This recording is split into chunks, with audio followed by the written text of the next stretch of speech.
no. So Ryan, I mean, you are the lead prosecutor. How do you want to tackle this? I know you've got some thoughts in mind for our arguments, and I know you've been putting a lot of thought into this. So how can we be of assistance to you? I've been putting thoughts into it. Yeah. Well, essentially what I, we all kind of went off on our own a little bit to look at different aspects of the recording history. I combed through quite a bit. I still have more to go through. The Let Me Tell You About episodes that Joe has been on, and I found a little bit of juice there. And just little bits of evidence to build the case that Joe knowingly took this joke. And on top of that, that this isn't an isolated incident. We were zeroing in on my pee-pee hurts, but there is defend, or I should say to prosecute that. It's this arching idea that Joe feels that any joke is on the table. If I can make my friends laugh and the audience enjoys me, it's okay to steal bits here and there. And that's something that his attitude, it goes beyond jokes. It goes with directors. It goes with the idea of stealing movies. As long as he's acquiring X for himself and brings him pleasure, he's okay with that. And I feel that's the in with Joe is understanding his theories on comedy and what he's willing to do to entertain, if that's the way he considers it, as comedy. Like, everything's off the table. And then I've also kind of started thinking about what their defense strategy is going to be. We all know that parody is the elephant in the room. We had a listener create that entire form where he went through and picked out all these instances where he feels Joe's doing parody. Yeah. Which I think is awesome that guy cared enough to go in and do all that work, but it's all for naught, because I've got more than one instance where Joe absolutely says that he doesn't know where he got it. So according to plagiarism.org, for it to be parody, there has to be the knowledge on both the performer and the audience that we're taking the piss out of something.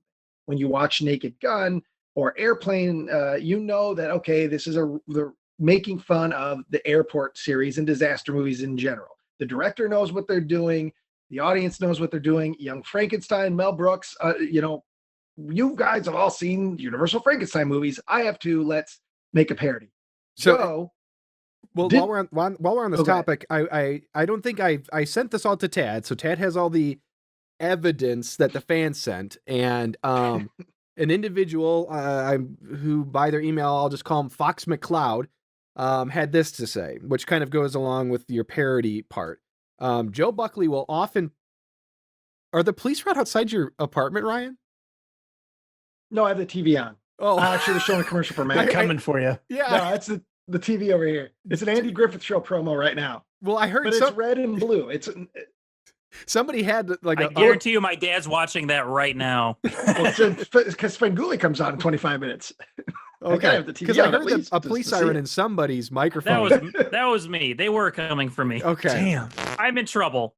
I thought maybe Tad or Joe was trying to start something. They planted some drugs on you, Ryan, and okay. So, anyways, Fox McCloud had this to say: Joe Buckley will oftentimes respond to someone with his famous phrase, "Yeah, yeah, yeah."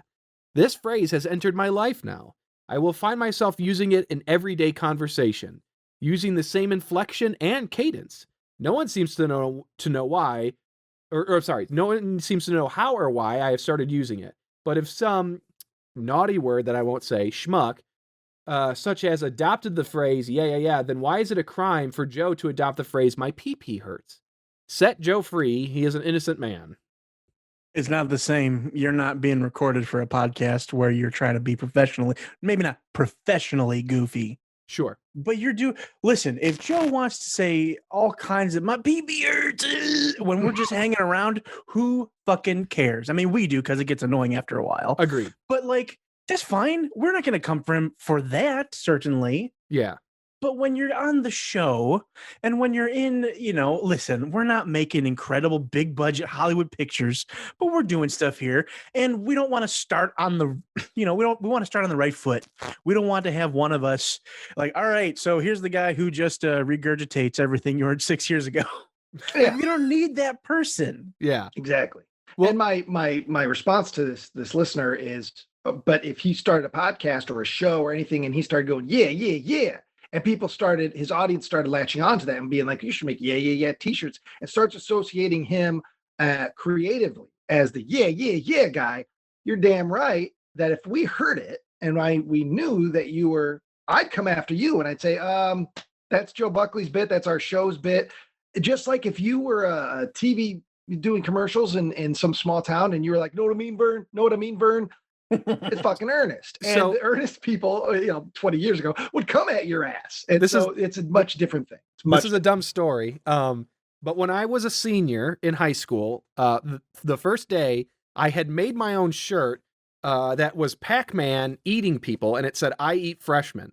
I don't know why I did that. I remember this shirt. I was just like, I just did dumb creative stuff, and for some reason I thought that would be funny, even though like I'm not like a jock or anything like that. I was a fucking schmuck. So, but most of those freshmen could have kicked my ass. But the next year, after I was gone, I caught wind that somebody was making "I Eat Freshmen" shirts and selling them. Yep. And that really pissed me off. I didn't know Tyler at the time, but I knew who he was. Yes. Yeah. And And damn, as I it forgot would. about this. yeah, I wouldn't have because cared. that's your joke. Yeah, I wouldn't have cared one bit if they had said, "Hey man, can I make that shirt and make some scratch off it?" I wouldn't give a shit, because I'm not invested in it. It was a one-off joke for me. But the fact that they just did it, like they saw my thing, it's more that they copied it. Me too. Yeah. And so anyways, if somebody did take Joe's yeah, I would fully defend Joe. I'd be like, "Joe, go after him." Oh yeah. Oh yeah. Follow him into a parking lot. And And it spook also him. and it also comes down to the persona that Joe has created for himself about the originality of things. He shits on all sorts of mainstream art, video games, etc., because he likes to champion himself as it's not original, it's dumb, it's for the masses. And for a guy like that, you would think, okay, he is all about the originality. He would never sink so low to do, take somebody else's bit, but he did. And then when we called him out on it, and two pieces of my some of my evidence is from the episode where we started this trial. At 3:20 in the episode, he says, "I thought it was my own." And then around 9:14, we give him the option where he could have, unknowingly, we gave him the option where he could have said right then, "Oh, it's parody."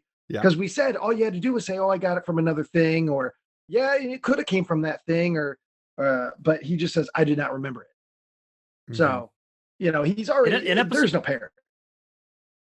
In episode 12, he regurgitates someone else's thing. He's called out for it, and he says he doesn't mean to copy it. That was episode 12. Later on, he mentions that his memory is bad. He uses that as his defense, that his memory is bad, and that's the reason why he copied someone else. He admitted to it in this instance. Yeah, and I would have no problem. Where does it stop? Yeah, exactly. And he comes at us so hard. Yeah, he comes at us so hard with his condescension when we reference anything mainstream. One has to just go back and listen to Fast and the Furious, Clash of the Commentaries, or what was it? Not Bucky Barnes, Bucky Larson commentary. Yeah, which admittedly is a terrible movie. Let's see Bucky Barnes adult film star. No, whatever. Yeah. But Ryan, you earnestly, I remember this. You earnestly asked him, "Joe, every film has something positive about it. Just say one nice thing." And he refuses to do it because to him, it's like signing off on it. And it's like, it's not that, it's very black and white to Joe. It's like, but for the first time in his life, oh, no. Me using that phrase is all very gray. Yeah. All of a sudden, he's all gray. Yeah. He eats gray.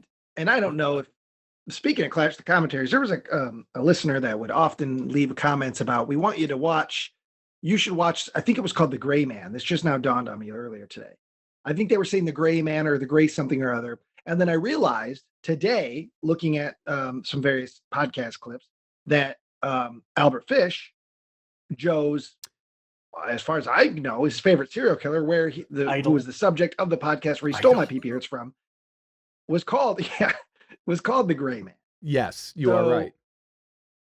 Albert Fish is a big part of, I would have thought Albert Fish is a big part of this, because the podcast was taken from an Albert Fish centric podcast, and Joe had long been about the Albert Fish. Yes. So there are too many coincidences with Joe's personality and the way he does himself for this to just, I mean, if he just could have admitted, oh, you know what, you guys, that's probably where I got it from. It was, then there would be no trial. That'd be the end of it. We'd have egg on our faces and that'd be it. But he doesn't do it. That's Joe's trap that he always sets up for himself, is that if you call him out for anything, he doesn't like to. It's like, Joe, you spilled the milk right in front of me. No, I didn't. I didn't. It was like that. Yeah, exactly. Yeah. When I came in, Tyler, I almost slipped. I bet it was that milk. I bet you. I hate how close you are to acting like him right now. You know what? I saw Ryan with a carton of milk earlier today. I bet it was. Yep. So and then Joe's other defense is, okay, well, maybe you're right, but fuck you, who cares? It's anti-podcast. Then he defends it by saying, who gives a shit? Those are his two. One, he denies it, even though you've seen it, and then it's like, well, who cares if I did anyway? Then you're the asshole for calling him out on it. It's frustrating because I'm laughing, just reliving those dumb moments, and it's like I know why so I'm not saying that he eventually realized that he was using a bit from another podcast and tried to play it off. I think he knew he hit it and just let it go, because somebody here has some evidence, right? Or from a podcast where he tries to shy away from PP hurting, right? That is largely the trend towards our latest episodes. Yeah. We as big fans of the PP bit, thinking that it was a good and proper joke for the taking, we begin to champion my PP hurting. Now, when faced with this in the context of the podcast, Mr. Buckley, he tends to shy away from it, to deflect, to make other jokes, never to repeat the PP hurting joke.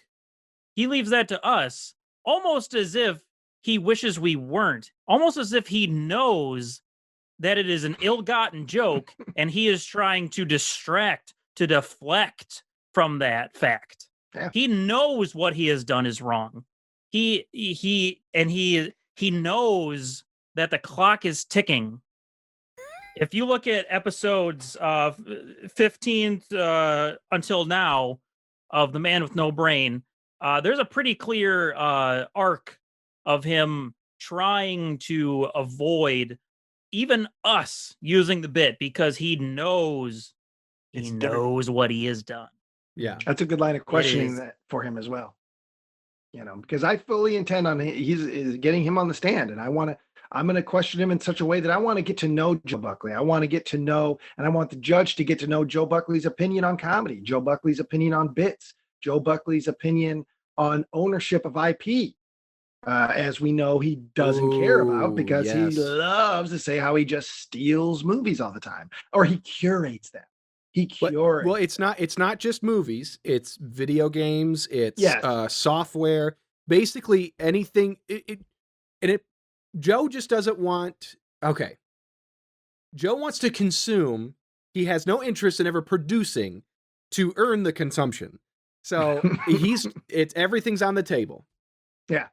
And that's kind of my line of questioning with Joe, is I want to get to the heart, because I know he's going to deny it, but I just want to get to the heart of who Joe is on the stand, and get a feel for how he perceives entertainment, because I know he has said many times there is no lines with comedy, and that goes with content. He likes to go as edgy. It's all on the table for him when it comes to that. And one could say, well, does that include theft of somebody else's bit, theft of somebody else's joke, knowingly taking it? you know, and I hope they throw the parody, because that's a big thing right now. Well, one of the most overused and understood, overused and misunderstood. That's a word. Hey, I'm the counsel. Hey, we in a trial. Yeah, there's still time to get new counsel. Yeah. Misunderstood phrases outside of the word literally is the words parody and satire. People like to throw the word parody and particularly satire anytime they're caught doing being very close to slander or very close to libel. They say, well, no, I'm being satirical. But again, that is all that has to be based around the idea that you know who you're satirizing or parodying, and so does the audience. If one of us doesn't know, then it's plagiarism. And it's not satire, it's not parody, and that's what it is. If Joe wanted to do parody, he would have said, well, I'm making fun of that line. It wouldn't make any sense to me because it's an obscure 3 seconds out of a podcast from 8-9 years ago. But well, if he wants to say it's parody, like repeating a phrase isn't parody. I can't write a movie where a character says, Obi-Wan didn't tell you what happened to your father. That's not parody. If he wants to claim it's parody, he's got to be going like, ooh, my bum hurts or something. It's got to be, it's a take on something. It's a little different, but it's not really. And this is none of that. This is not parody. By definition, I don't think that is parody or satire. Because we don't know where it came from. More importantly. And it didn't even matter because he said, I thought it was my own at 3 minutes and 20 seconds into the Man with No Brain episode 24. So that blows all of his parody argument out of the water. You just said, I thought it was my own. You didn't. So you can't parody yourself. I mean, you can, but you don't, So Joe is a infamously amazing at moving goalposts. Oh my God. Incredible. Whether it's an inch or 1,000 miles, he will nudge it. And so we had a conversation, him and I were in the car. I think I've already talked with you guys about this before, but we were going down to Family Video and he got me hot about something and I just couldn't help but bring up the trial. I want to keep that fear in him. And he came at me pretty hard. What did he say? It's on you to provide the proof. Yes. You gotta prove it. Yeah, and he's right. I mean, he's right. Yeah. No, he's not wrong. But it's just the burden of proof is on us, and I think we have plenty. I think he's expecting us to show up and treat it like a goof, which we're not. Having said that, in that moment, I played a hand I wish I hadn't of, but Joe constantly likes to label himself a comedian. I'm a comedian, and I think that title comes with weight because I mean, I feel like I'm funny. I feel like all of you guys are funny, but I don't think any of us would walk into a room and say, hey, nice to meet you. I'm Tyler. I'm the comedian. No. Joe would probably do something like that. So I played that hand. I'm like, I just asked him, Joe, do you think you're a comedian? And any other time I've done that, because I have asked that before. Absolutely. Oh, absolutely. I'm entertaining people. That's what I do. That's all I do. But this time he said something to the effect of, well, I'm what you could say is like a partially unemployed, out of work comedian. He knew where I was going and he tried to circumvent it. So he's going to do that on the stand. And I'm sure. Unfortunately, we have no control over the judge, whether they believe his bullshit or not. So Ryan, if he doesn't, go ahead. Well, I want to hear him tell a joke. Oh, that's actually part of my notes too. Part of the stand. Big part of my questioning Joe really has nothing to do with him taking my PP hurts. I'm not gonna. Right now, I'm not gonna ask him. Well, do you remember listening to this episode of last podcast on the left? And Mm-hmm. I want to hear him in his own words. I would basically want him to talk himself in a circle and talk himself guilty. And okay, comedian. You're a comedian. I think the judge would like to hear a joke. Let's hear a joke. And then, maybe it's a joke we've all heard before, which is fine. See, that's a world. And then the other reason I want to ask him is jokes are those kind of jokes. Everybody's heard the Man from Nantucket and Dirty Limericks. And I've heard jokes repeated for decades. And it's kind of understood that when someone says, let me tell you about a horse walks into a bar, the bartender says, why the long face? That's one of my favorite jokes. It's been told a million times. Nobody has ownership over that. But in today's world, there are certain things that people do say that nobody else is saying, that isn't going to proliferate out there, and Joe latched onto it. So having him tell a joke, I'm very interested in that. Now, and hopefully the judge will let it fly. So the fans are, you guys are so fortunate that you get to hear both sides of the argument before the trial, and then you get to actually see how this plays out. And so none of this is, like Ryan said earlier, if Joe had just admitted, you're right. It is something from something else. I didn't think you guys knew it. It's funny to me. I thought it'd be funny to you. We would have no issue. It's the fact that Joe just can't say that. He gets doubled down. I didn't know. Yes. I didn't know. Or, it's also, I didn't know. And then, I did know. I thought it was my own. Oh yeah, that's a Zabrowski bit. Big deal. Who cares? Yeah. So like, okay, which one, buddy? So pick one. We aren't going after Joe. It's not even for your entertainment. It's really just so we can get Joe to grow. Because if Joe can finally start, it's admitting one little thing that it just begins to blossom. So hopefully Joe will be more comfortable with being honest with himself. That like, okay, Joe, you don't write all your bits, and that's okay. We'll start working on that, you know? Yeah. So, and you know, not to tip our hand or you know, pull back the curtain, but this show is called The Man with No Brain. Yeah, come on now. This is on the Man with No Brain channel. So keep that in mind. If you think people are being too harsh to Joe, keep in mind, this is a podcast called The Man with No Brain. Yeah. It's all about, you know, learning about Joe and helping Joe. Now, all of you fans, you guys, you know how, okay, Joe, either through virtue of not thinking it's important or truly having, maybe there is some, you know, he's got a Swiss cheese brain. He doesn't remember anything he says or does. Probably part of the reason why he repeats it constantly. Yeah. And so if we can get you to see the holes in his logic, it may not even pertain directly to My Pee-Pee Hurts, but you'll see Joe throughout this trial, because we're blocking out 4 hours for the trial just to be safe.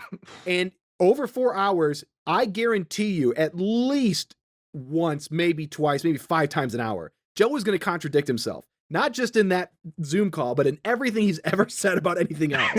Because if you point anything out, he moves the goalposts. And so we want you to understand that the best way for us to all help Mr. Joseph Robert Buckley is to just get him to be honest. Whether that's in front of a judge wearing robes and a gavel, or just in front of his parents. You know what, Mommy and Daddy?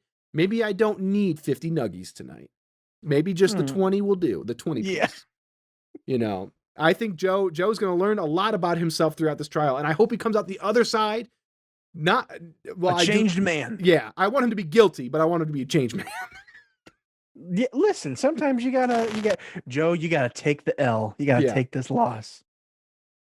Tyler, just be wrong for once, Joe. God damn it. Are we gonna go through specific evidence that we've collected, or how would you like to? Yeah, so Ryan, I've got my notes. Yeah, I don't know, Ryan. Do you want to talk through your argument and then we could kind of contribute to where it counts, or do you just want people to spit some shit out? Well, yeah. The thing is, I'm not sure where we're at right now as far as witnesses or written testimony. If we don't have any, then things are a little different. It's going to be more about getting you guys on the stand and Joe on. So here's what I'll say. Well, we do have some incriminating speech. So everything that came in to the email from the fans is, 99% of it is useless. Sorry, guys. You just sent me pictures of Joe drinking pee. I don't know what to do with that. God. But is there any way we can make another trial about Joe drinking bodily fluids that aren't his? But shout out to Liam. He was the individual that did the very well-built argument. And Richard contributed as well to a solid defense. I mean, it's, we're going to beat that argument. But there's a couple people who really tried to contribute. Sorry. I think Joe poisoned me. Probably. Look out. Put baby I don't care if I did poison you. I mean, it'll help you out. Was there a giant baby working at Taco Bell tonight? Well, actually, kind of. They were just very quiet and pale. Can't be Joe then. Well, maybe it was Joe. He just working the griddle. Yeah. Instead of putting in the food, they got him straight up working the griddle. Anyways, so nothing good here. And as far as witnesses and such, I mean, obviously Joe will be integral to the argument, getting him on the stand. You know, I mean, any of us, and I have promised I will keep my cool. I will not attack Joe. I can't really think of anybody else that I could think of would contribute the same exact things that we would. Yeah. All right. That's the hard part with Joe not remembering what he says and then therefore repeating it is we only have a couple of things, but we've heard those things hundreds of times. Yeah. Over the last 5-6 years. Yeah. We've got character witnesses to speak, you know, to speak to the type of man that Joe is. So we had one fan that pulled out that I had locked in, and they pulled out. They said that Joe's dad pulled out. They said that they were getting busier at work, and I can't help but think that maybe they were bought and paid for. Oh. So maybe Joe sent him some of his chocolate Santas. Or one of them butthole pics. Yeah. Because we have, okay, so here's the thing. And I've noticed this a couple times. I've reached out, I've responded to some of these emails, and it either turns into people shying away from the case, either because they feel like their lives are threatened, or they're being paid for, or, I don't know, sorry guys, like, it gets too real when you email the Man with No Brain crew, and you can't respond. I don't know what's up with that. But anyways, I don't think Tad and Joe are going to get any fans to actually walk in and say anything. I think that they might get some written testimony or whatever you call it. But I don't think they're going to get any live action people. I don't think it's going to happen because I don't know. Even Higgins? I think Higgins... Or does he not count as a regular person anymore? Well, you see, Higgins, one of the rules was that they had to come on as themselves. And I don't think Higgins will do that. Oh, yeah. I gotcha. Yeah. I don't, yeah. Because it has to be video. So that you can't just like call in. Oh, like, sure. You've got to be there. We got to see that you're a real person. So anyways, not to say that the fans don't matter, but I don't think in this case, they're really going to affect much. But ladies and gentlemen, you have commented many times about your love for the Pee Pee Hurts bit and then the hurt you felt when the truth came out. So I think we need to don't deny that. Gather those. Oh, that's going to be admissible. Yeah. That's admissible. I'm deciding. So, yeah. Because it's in the public forum. And these are listeners reaching out in the public forum saying how they felt about the Pee Pee Hurts. Yeah. So that's going to be part of it. We need to present those. We need to read those aloud to our honorable judge. Yeah. So I think it's going to come down to us. You know, I know we have talked about Nick's partner having an impact on Mr. Buckley. He responds positively to this individual. I'm trying to be as mysterious as possible. Yeah, because I just don't want her to be associated with this bullshit if she doesn't want to be. Sorry, she could be a guy. I don't know. But anyways, we'll find out. She could be a member of ISIS. I have no idea. Nick will find out on their wedding. But Nick, do you think is there any way that we could bring her into this, or this individual, this terrorist, safely? I'll get it right now. Just drag her in here. But would it even be useful? Because we all know that this individual has an effect on Joe. You know, and I'm not saying to like gotcha him, but really, if we talked about the truth pulling, this person could get the truth. Yeah, I don't think he's gonna have a hard time bullshitting Nick's mysterious partner. Yeah, and I think. I was just gonna say, in that case, I'll have your assistants coming up with a good line of questioning. You know, absolutely, because you're my client. We all work together on questioning. It doesn't have to address. So in that case, yeah, if you would, you know, with some good solid line of questioning that I could implement. I mean, I was more or less gonna have her call Joe and try to get him to confess to her, and then use that audio recording. But we could probably do this a more legitimate way. Well, as the counsel, I don't know if I should be hearing that you were going to try and trick to Joe Buck. I don't know if that would be admissible in court.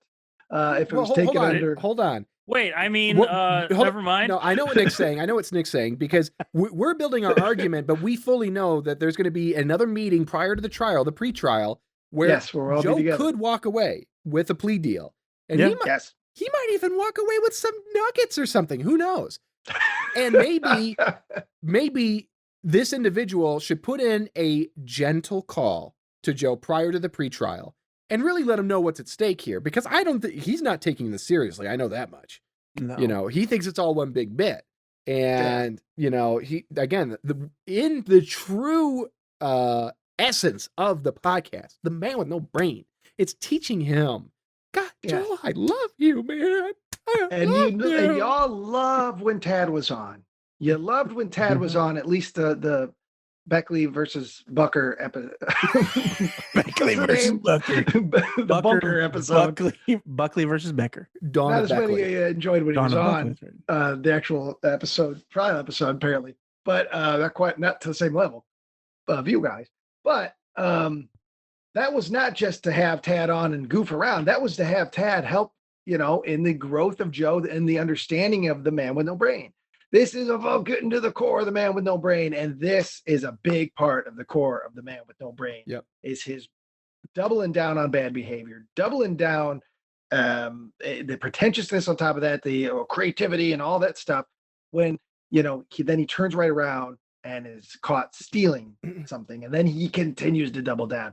It's part of the man with no brain to get that brain to grow a little bit. And that's a big part of what's going on.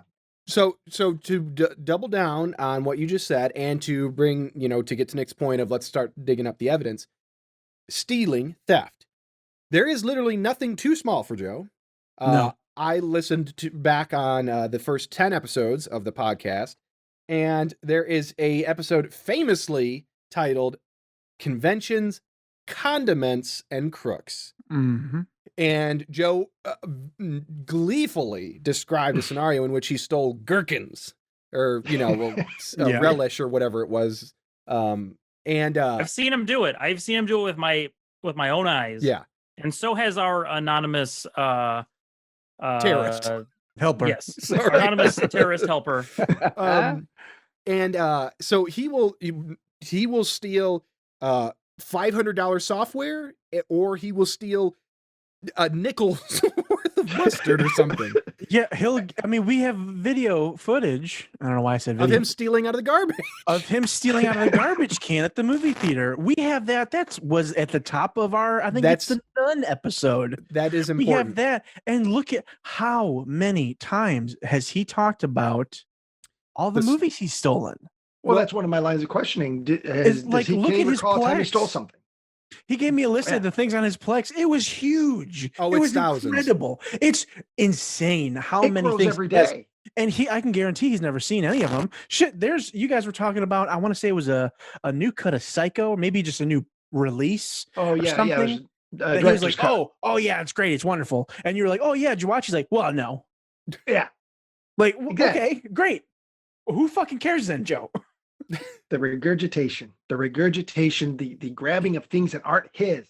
At the end of the day, he takes things that aren't his. His whole life is taking things that aren't his. Now, I don't know if this is something that should be even a subplot of our argument, but is there any chance that Joe is a kleptomaniac? Oh, absolutely. I mean, because we've talked about this multiple times. He steals movies that he will never watch. Like, I know that it's mostly about the pedigree of something. He wants to be able to show that he has it, as if that somehow says something about him. But are there any stories of him other than, you know, condiments, stealing things? Oh no! Yeah. When he was a kid, what are you talking about? The Blastoise or whatever it was. The Blastoise. But then he stole the Blastoise, but he stole the Sonic collection too. Yeah. And he had a whole it's a whole fucking episode where he details not only what he did, but we get a step by step of how he did it. Yes. And how he did it to not get caught.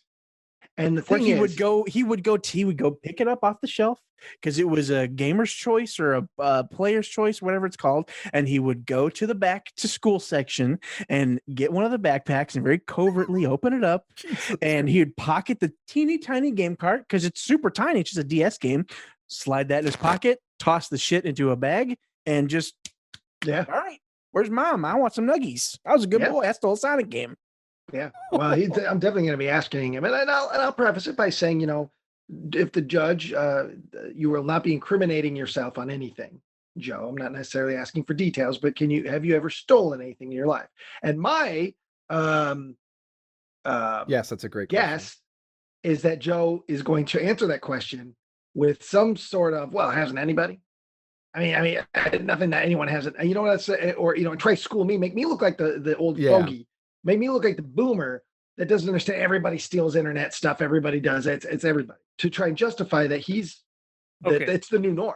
That we're so. Take this however we want to, but in episode 15, at the 33-minute and 20-second mark, Joe says, quote, "I do not steal bits." He denies it. It's just more contradictory evidence. Mm-hmm. He will deny it. He will. What was the context for it coming up, Nick? Hard to say. Well, it was us calling him out for stealing a bit, no doubt. Yeah, and episode 15 is The Legend of Bad Boy Bubby and Reckless Ryan. That, I'm pretty sure, is the episode where he talks about stealing the Sonic game and also like beating the hell out of his brother when he was a tiny boy, poking him in the eyeball. Poking him in the eyeball. He's one of the fucking stooges, and God knows what else. I haven't listened to that. I think I was on that episode, but I haven't heard in a while. But I think we need to re-listen to that, all of us. Yeah. And it's a good, entertaining episode too. The Alex Jones defense, it's all a character, because I'm sure okay, so there is the real Joe, and there is the projection of this Bad Boy Bubby thing that Joe does. They're not that different. Most of Bad Boy Bubby is comprised of the real bad things that Joe has done. I'm not saying he's a serial killer that we know of, but he cultivates a character that is not unsimilar from himself. So if Joe tries to deploy that on you, Ryan, or if that's Tad's argument, how do we counter that? Well, what my counter, it's I'm trying to think of how I would be able to physically counter it. Depends on if it's presented in court, if I can cross-examine type of thing. But my argument against that is that the show is the man with no brain. The show is to try to figure you out, Joe. And that is why it is a Joe show. It's, we have the character on Malevolent Movies. We've had the character, a ridiculous, over the top even version of within the Benevolent Buckley. But, it's not a character. It's when we're trying to tell true story, it's not a character, because I don't think it's a character. Tyler doesn't think it's a character. So if it is a character and you want to be an entertainer, man, you have to tell us before we start recording, okay, I'm going to do this bit. Because it's understood. Yeah. It's understood when you're a front man of a band, and I can't speak for Sean, but I think it was probably understood by the guys in his band that Sean may go real hard on something, and Sean may turn to you and say something, crazy or something, but it's while he's on stage. It's part of the show. Yeah. On our radio show, he sometimes took a harder stance on something than I know he really, probably cared about, and I did the same thing. But it was understood. On The Man with No Brain, I have never understood that Joe's going to be doing 100% of a character. So when Joe tells me a story, I assume there's truth to that. So first of all, if it's a character thing, you're not telling your partners. So therefore, it's not a character. I can't take that as a character thing. Then you're lying. You're deceiving. Again, you're deceiving. You're deceiving us. Well, and this is something the audience only ever gets Joe. Other than that out of context collection, but you don't really get anything other than just more of what is projected in the podcast.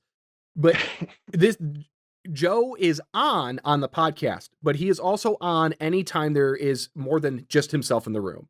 I think we've talked about this one long trip after Buffalo Wild Wings. There's like a graph. Yes. If it's just you and Joe, you're probably going to be fine. You'll probably have a good time. He may do one of his bits here and there, but for the most part, he's going to be a real normal person. If you get two people together, who knows? It's a wild card. It really depends on who those two people are. If Ryan is one of them, you might get Joe to be normal and discuss movies. Like that's basically the out. I can kind of wrangle him down a little bit. Hence why it's part of The Man with No Brain. Yeah. And his conversations with me through Instant Messenger in life are usually very cut and dry and pleasant. And there's really no goofs at all. There's no jokes at all. It's very like, hey, how you doing? Oh, I checked out this movie. Hey, I'm going to send you something. He sent me those MREs that he got a couple months ago. It's just nice gestures like that. Yeah. Texting with Joe and IMing with him is it's like another person. Yeah. He's on the phone with you, or he's texting with you. But yes. Messaging with Joe is nothing like.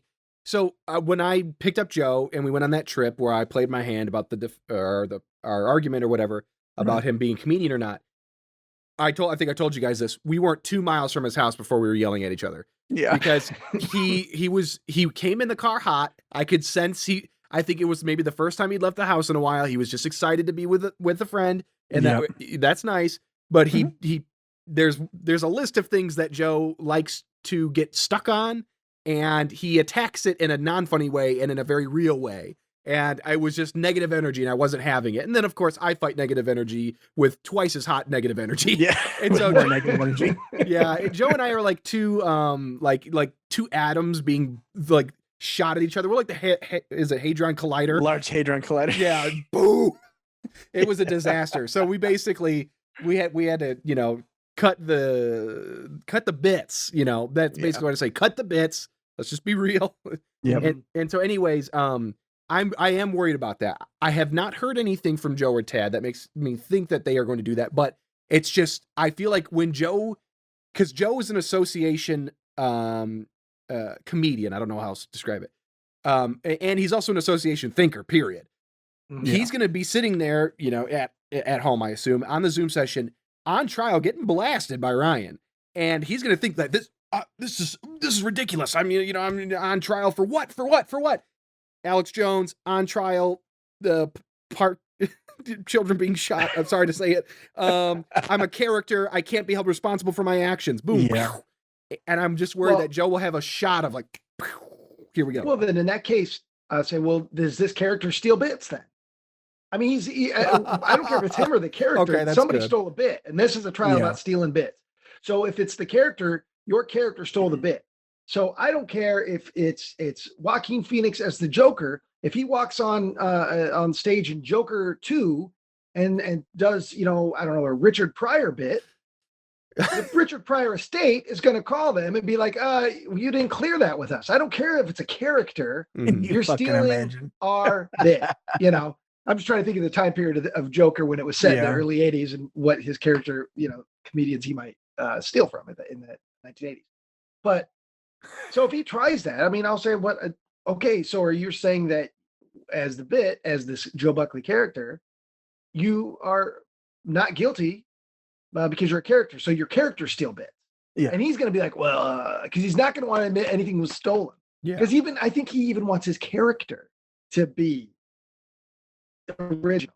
I wonder, I wonder if he's going to be so done with it. I think you should save that to later in the trial when he is kind of sleepy and over it.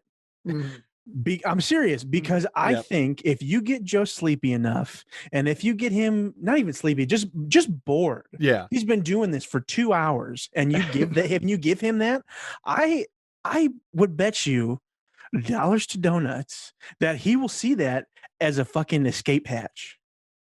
That's a good point. Joe, okay, whenever things get like real, so like if it's just me and him, or if he's with the group and we're hanging out and Joe commits a faux pas and Joe doesn't like to be told no. Very much like a child, just does not like to be told no. and Joe, I love you, buddy. So I know you're going to, well, actually you don't listen to your own show, but if you ever listen to this one, if you listen to this one, this is, it's nothing personal. We all have some room to grow. And for some reason you really struggle with accepting that it's okay to be I get told all the time, Tyler, you're too loud, like all the time. You're fucking screaming, Tyler. Tyler, the energy you're bringing is so intense. Just take it to supernova, and we're just sitting here on the couch. Yes, and so like I get it. It stings when you first deal, but if you don't ever face it and realize, oh, okay, it's coming from an earnest place. They're not trying to hurt me. They still want to. They still like me. They still want to have me around. Oh, absolutely. And it's at least from my because I get that too. I've been quarantined just like everyone should be now. Everyone for the most part, with my wife, and then right next door across the hall is my sister and her fiance, and my sister and I are loud as hell. Like us McCandlesses, when we're just like at home or with our friends, we're just too fucking loud. Just playing bagpipes all day. Yeah. Tyler knows, he's been around.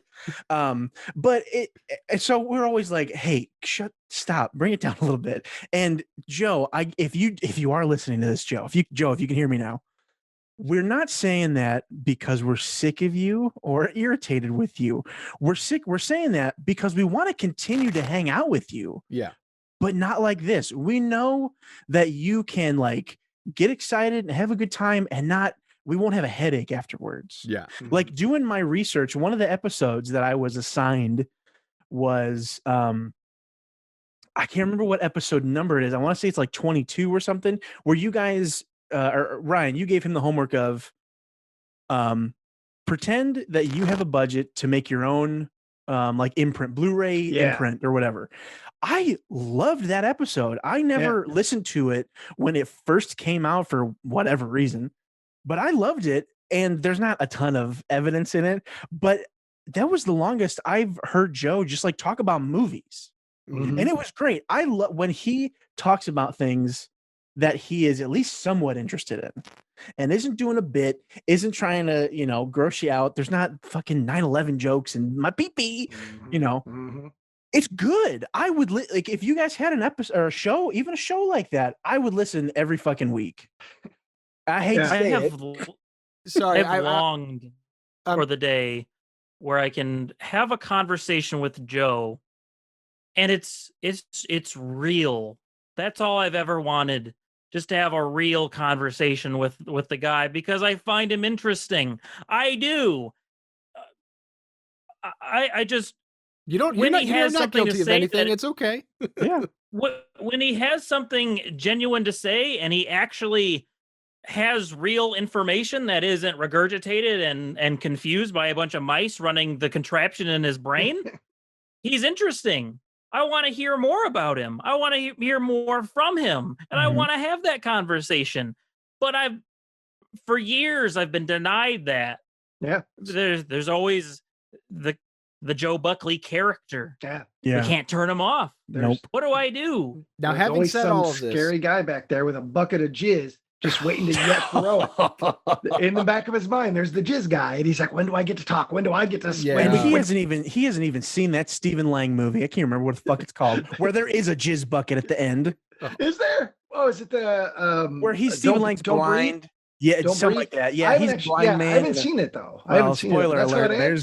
There's a literal jizz bucket in the end. It's real. So now, having said all of this, to bring it all full circle from when Trevor brought up Joe getting bored, when things get real, Joe bolts, and he will look for the quickest exit, and that could be an out from Ryan to just at least get a mild admission or something. And so I do think that I'm sure this is already. I don't think Joe cares about the trial anymore. I don't think he does. I think that he's moved on. I don't. He may never. Oh my gosh! Has Joe even like in private when we're just discussing this as friends? Yeah. Or in chats or anything like that. Has he ever expressed any joy for the fact that this is getting a lot of attention and people do seem to be enjoying it? I don't think Joe actually likes it one bit. There was just one thing the other day when you told us, you gave us some info about the man with no brain, the downloads. And Joe's comment was, they all want to see me exonerated. Okay, so I missed that. So far, that's it. I think that's it. And that was just a couple of days ago. He can't help himself because that's just our private chat. We don't have to keep the trial bullshit going. No, it's just talking. So I think that one, just wearing him down that won't be too difficult, but also Tad, because here's what Tad's going to do. Tad's going to come in like he did on that. We didn't know anything that Tad was going to do in that conversation with Ryan. So he came in hot with a suit and a little bottle of cocaine or whatever he was doing and all that stuff. And so Tad's going to come in with bits, I think, more than anything, because Tad's got nothing to lose here. Actually, Ted only has things to gain. You know, Yeah. he's going to get some clout on another channel. He's going to grow his sphere and maybe pull some new people into his Discord. So, Yeah. Joe, And I hate to he's say it, buddy. defending the Bubby. He's the hero. He's defending Bubby. Eddie Giuliani. From all the mean friends that are calling him out on his joke thievery. So I think if we're going to play the straight man so fucking hard that these two comedians are just going to throw the fucking towel in. I am feeling far more confident of that now than I was before. Yeah, when Tad first came on, and I was expecting some bits. I wasn't expecting him to be tipping his hand that hard in that meeting. Like, he should have saved that for the trial. He could have been combative and stuff like that, but he should have saved the suit. Because do they have a budget for 2 suits, or is he going to be rocking the same suit again? Nah, it's the same. It wasn't a suit; it was a jacket. Yeah, so he should. I don't think he should have came in quite as hot in that. And it threw me a little bit because I'm like, are you listening? Because, we're not going to re-give you this info. If you're not ready on the day of the trial and you're disorganized, the judge isn't going to care. Yeah. He may ask you, do you have a motion to throw in the towel, counsel, or whatever they do, So, but it's not gonna rattle me. So I know he's kind of talked Paul about Newman in the verdict. So I apologize. Does anybody have pulled up the actual charges?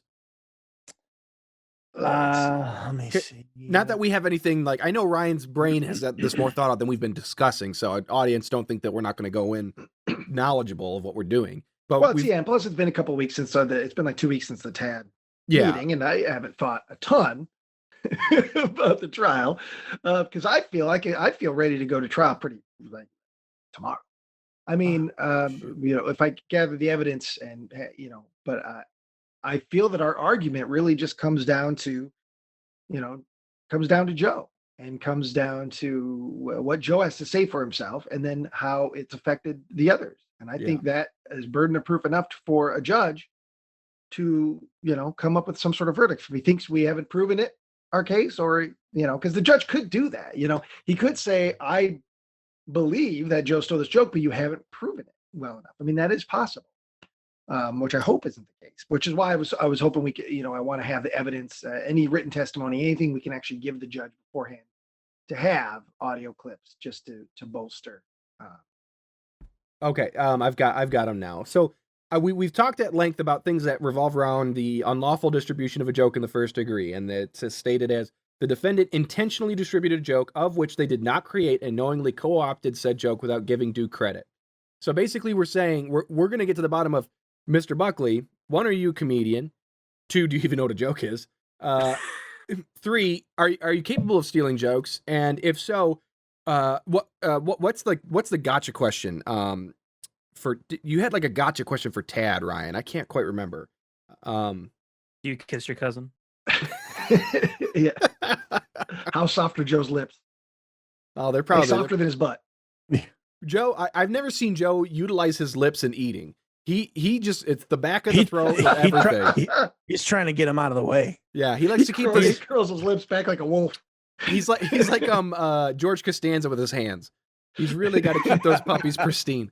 But anyways, gosh darn it, it was related to the parody situation and Joe trying to avoid, by saying, I was using it.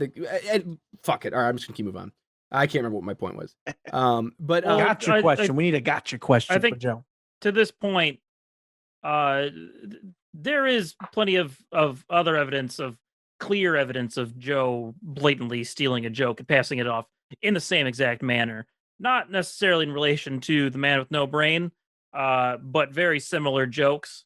Yeah. What were they? I know we've discussed them, but I can't quite remember anything right now. Monster Rain was probably the biggest one. Yes, yep. Monster Rain. There was another one that actually had evidence for. It wasn't Sky Piss, was it?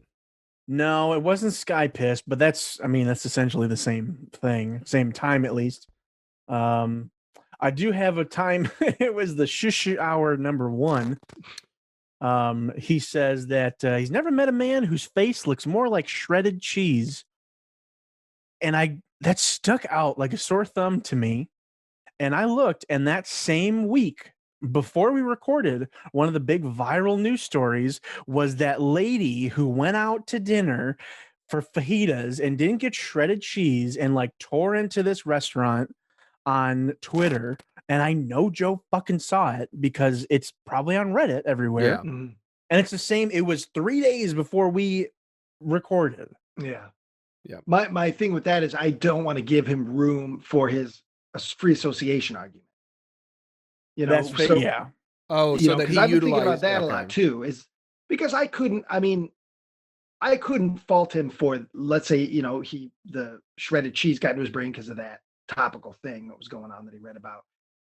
Unless he read somebody say, "Oh, I got a face like shredded cheese," Yeah. then I call him on it because somebody already said that line. But him taking shredded cheese and putting it in, that's topical. I can't, you know, he didn't really steal anything. And his, you know, initial argument was like, I just take things from the ether and da da da da. But Yes. the problem was the PP Hertz was a specific phrase and the way it was said. And then that's what gets us into the bigger, larger world of Joe just takes everything, whether it is a joke, whether it's a movie, and he just thinks everything is his, the entitlement, everything is up for grabs. If I can get it, then I deserve it. If I can win it, I deserve it. Go ahead, Nick. In the same way that he blatantly passed off Monster Rain to a new group of friends, being us, he passed that off to us as his own to try to get in good with us, to make us laugh, to make us think that he was a clever son of a gun. In the same way, he tried to pass off my PP Hertz to our audience. It's clear as day to me. Yeah, and why? And if it is a character, it shows Joe, a pattern of abuse. Yeah, and if it's a character, then why are you a character off? You know, a couple of years ago when you didn't have to be a character, when you were just a kid up and out on a movie, because the character did it. So the whole character defense. I don't think that. I don't think he may say that. I don't think that's a defense that they're going to necessarily come up with. I feel that they're going to hit the parody thing, which I hope they do, because he stole this whole thing, the whole Monster Rain bit, every word of it. Yeah. And you know, when I hear I'm shocked. I didn't know it was that. I didn't know he stole it chapter and verse. So like no, I know fans may. I don't know if Joe's discussed these at length, but Joe has a few loves truly in his life, and one of them is Ron and Fez. Now I don't have any evidence of a Ron and Fez bit he's stolen. I wouldn't put it past Joe to have done something, but Joe has this thing. He has this affinity, this love for what he likes to call improv comedy. What he really means is he likes funny people that talk to each other. Different thing. But he holds in high regard Ron and Fez, Opie and Anthony, who was the comedian that did the Monster Rain bit? Jim Norton. Jim Norton. Oh, okay. Jim Norton. Yeah. At Last Podcast on the Left and Come Town. That group in particular, he really reveres them because, one, they say naughty things, they say edgy things, they say anything, and they don't feel bad about it. And they make Joe laugh because and we've never witnessed this. That's the weird thing. We know he loves these things, but the thought of Joe quietly with a pair of headphones on in the basement, giggling to himself silly, is just like, I would love to see it. You know, Joe, if you've got video of it, I'd love to see it. The closest we've come is probably watching Joe watch other people like poop in public. Yes, and he'll just giggle like a schoolboy. Well, I knew Joe for let's see, 16, 17, probably 2.5 years before I heard a genuine laugh out of him, and it was about somebody either crapping their pants or it was something. Some humiliating experience, and I remember commenting on it, whether it was being recorded. I don't know if it was on the classic commentaries but I was like, that's the first genuine laugh I think I've ever heard from Joe. Because he would do his fake laughs, but and it was about somebody being humiliated. I think Joe definitely has a type of thing he finds funny, but also in those first couple years, I think Joe was just 100% constantly anxious because he was surrounded by a new group of people, mostly older than him, and he really wanted to impress us. And I think all Joe knew then was Opie and Anthony, Ron and Fez, dirty business jokes. It makes sense. You know, and so at some point, Joe was going to employ those things. Joe, not a problem. Happy to have met you. But he never thought that we would hear them. He never thought that we would connect the dots. And also, so he thought he was. This is year 7 of me knowing Joe. Yeah. Or, well, okay. As of the summer of 2014 is when I met Joe. Yeah, it's when we did Jesus River Christ, City it's Panic. been that fucking long. I met him that 2 long. months. I met him fall of 2015. And so after Grace's Room is when he started kind of poking his head in more, which is summer of 2016. So we're at about 5.5 years of consistent Joe. And I feel like we keep coming back to that, that hangout that we had at the Grace's Room premiere, or that weekend on the top of the roof. Yes. At that condo or whatever. That, I think, is when Joe fully blossomed into Joseph Robert Buckley, as we know him. Because we're all, Ryan wasn't there, but I was there. Tyler, you were there. Nick and his strange partner were there, who we will rename. Mysterious, very mysterious. Yeah, mysterious partner was there, and a few other parties were there who we're no longer associated with. And it was just bit this way, bit that way. Here's a goof. Here's a pitch about what if a bunch of serial killers lived in a house together? What would that be like? Oh God, that was the sitcom he wanted to do, and he did that on one of the podcasts. I remember, and I thought it was a good bit. Yep, Tyler was going to be Manson. I was going to be Gacy. He was going to be Dahmer, even though he looks nothing like him. And Joe was going to be Geen. Nick was going to be Geen because you make stuff, and that's funny. I remember not calling Joe out, but pointing out that's awfully similar to that like series of episodes from South Park where they bring back John Wayne Gacy and other people, and it's like the Three Stooges. It's Three Stooges. It's different. This is a sitcom. I'm just saying it's just awfully similar, Joe. I fully believe that Joe pulled that seed from that, and he tried. But hey, at the very least, he tried to make it his own thing. But yeah, and I thought that was 100% original until this minute. You didn't know that, Ryan? Keeps happening. No, I know. I remember on one of the podcasts. He tells me that idea for a sitcom, and I'm talking maybe 99-cent movies. He tells me the idea, and I'm sure I was critical to some extent, but I remember thinking that's kind of a good idea, and I may have even asked him to write the first episode, which he never did. Oh, because I thought that was funny. I thought, oh yeah, what a funny, absurd pop culture thing to have a bunch of the most famous serial killers living together. And if you did it like a reality show style, Big Brother style, I mean, there could be a lot of fun with that. I had no idea because I've never really watched a whole lot of South Park. So yeah, if there's any bits taken from South Park, I'm going to be the last to know. Yeah, I think it's like a 2-part episode. I don't remember what the overarching thing is. It involved Satan. I got it right here. This is Hell on Earth 2006. This originally aired October 25th, 2006. So basically, Satan is like, it's Halloween, and Satan is like, wait a minute, this is like my big day. This is kind of like my birthday. Fuck it. Let's go to Earth and have one hell of a party. Crazy. A sweet 16. Yes, essentially a sweet 16. Yeah. And so he brings all of his hell friends together. And you got John Wayne Gacy. I think you have Dahmer. I mean, it's all the people. Ted Bundy. Ted Bundy, Dahmer, and John Wayne Gacy. And it's a Three Stooges bit. They're constantly getting into hijinks. There's like a cooking scene, if I recall correctly. Yeah, they're trying to bake the cake for the party. Yeah. And it's like slapstick, but of course it gets incredibly violent. Yeah. So, yes. Which is exactly what Joe would have done if it was a sitcom. Yeah. And in this case, I won't say ripped off because he changed enough. I would say it was a rip off. No, you didn't steal the bit. And that is a fine line between the rip-offs and the up and straight parallel thinking. Theft. Yeah. I mean, there are a lot of movies out there. When a popular movie comes out, obviously we got the mockbusters, but it kind of falls along in the line of parody. It's like when you watch Jurassic Planet that comes out on Sci-Fi the same weekend of Jurassic World, that they're trying to make But Monster Rain was cut from it was wholesale theft of a known joke on the internet. Like the whole that he was passing off to a new group of people. The very first thing he was saying to us were these series of jokes that he had taken from the internet that he had probably just heard. Well, Nick, that's going to be something. If you agree to get on the stand, I want to hear that from you. Absolutely. I will ask you. I'll probably ask, what is Monster Rain?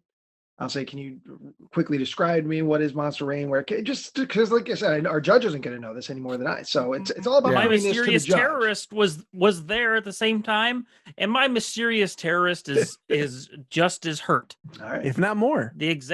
That very moment was the instigation of their friendship. That's right. Now, It is entirely based on a lie. A fraud. Can anybody tell me a joke or bit that Joe has done that we know is wholly his, but is not a bit about his life, like i.e. how he was raised or anything like that? Just like a genuine, like, setup payoff type deal. I'm not saying like a knock joke. Not an M1 Orange. Definitely not an M1 Orange. That's M1 Orange is a thing. Damn. The one that I haven't found, I still don't believe it's Joe Buckley original, but his whole bit about getting on the ground and like backing away from someone and saying, "You get away from me or I'll suck your dick." I hate it. I forgot about that because I laugh because it's really funny when he does it, especially when he yells and he gets out. Ooh. Yeah, I fully believe that was stolen, and I've believed that for quite a while. I cannot believe that wasn't stolen. Well, what about because I did a Google search, and Google searching this phrase gave me nothing of fruit. Gave you porn, but no, it was I only fuck a pregnant chick.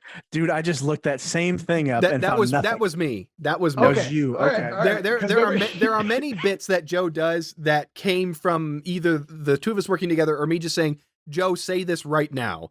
And so he did that to me so many times. That was a car ride. A lot of people were pranked that night.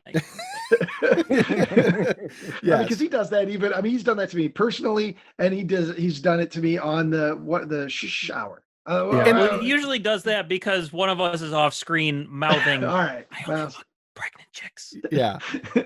So we know that he didn't steal it, but it's not his. So I have watched Joe write jokes. I have read Joe's jokes that he's written, and because there was the famous video of him performing at the Lone Buffalo, and I had helped him write material for it because a lot of what Joe does is Joe has a punchline that he really wants to say. Yeah.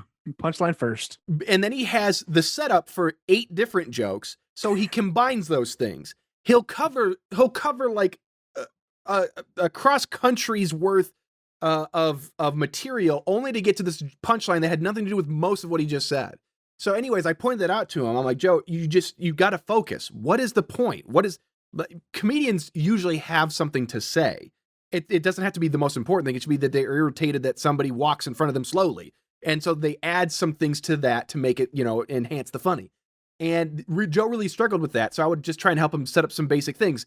And if I recall correctly, I think Joe's best joke, it was him, how his parents didn't want him to watch The Simpsons because it was full of naughty business. And instead, little did they know their son was just downstairs watching hardcore gay porn. Yeah. And so like that was a really funny thing. And I remember that being rough around the edges and it just like, Joe, here, cut this, bing, bang, boom. And you're there. So I have never witnessed Joe or can I recall a moment where Joe just said something, like an off the cuff badumps that had nothing to do with something from his own life experience. The Columbine bullshit, I got special treatment because the teacher thought I was special stuff. Like a lot of his humor comes from his life experience, which is this big. Minimal. Yeah, it's very small for that age, for his age. Yeah. So I feel like there's something there where it's like he's like a joke vacuum. That's true. He wants to be funny, and sometimes he gets there. Yeah. Really and truly, there are times when he said things on our show, mainly on our show, but sometimes in real life too, where you got me. I don't know if it's a stolen bit or not, but that's really funny. Mm-hmm. But I don't know. I want him to be funny. I want you to be funny, Joe. And that's part of the questioning is the idea of what makes a comedian, what makes comedy. Hey, that's comedy.